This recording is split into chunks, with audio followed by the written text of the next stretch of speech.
Hi people, welcome to లల్నాస్ రుచులు. ఈరోజు వీడియోలో సింపుల్ అండ్ టేస్టీగా చేసుకొని రొయ్యల ఫ్రై ఎలా చేయాలనేది చూపిస్తున్నాను.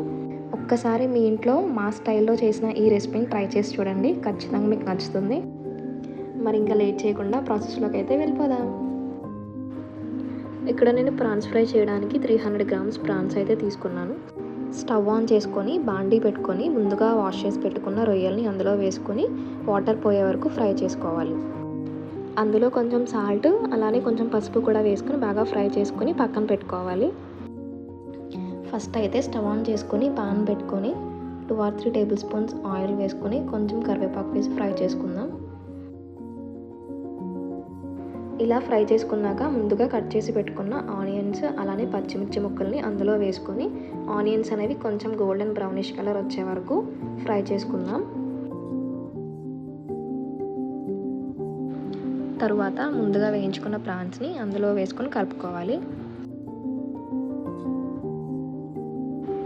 ఇప్పుడు మసాలా కోసం అల్లం వెల్లుల్లి ధనియాలు పేస్ట్ చేసుకొని అందులో వేసుకొని కలుపుకోవాలి.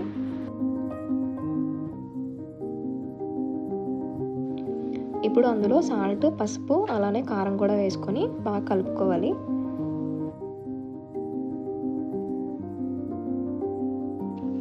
ఇప్పుడు టేస్ట్ కోసం చికెన్ మసాలా యాడ్ చేసుకొని మిక్స్ చేసుకోండి. టేస్ట్ అయితే చాలా బాగుంటుంది. నేనైతే చాలా సింపుల్ ఇంగ్రీడియంట్స్తోనే ఈ రెసిపీని చేశాను. ఈ ఫ్రై రైస్లోకి కానీ అలానే చపాతీలోకి కానీ చాలా మంచి కాంబినేషన్ అండి. ఇక చివరిగా గార్నిష్ కోసం కొత్తిమీరను కట్ చేసుకొని ఫ్రై మీద వేసుకొని సర్వ్ చేసుకుంటే క్రిస్పీ ప్రాన్స్ ఫ్రై రెడీ.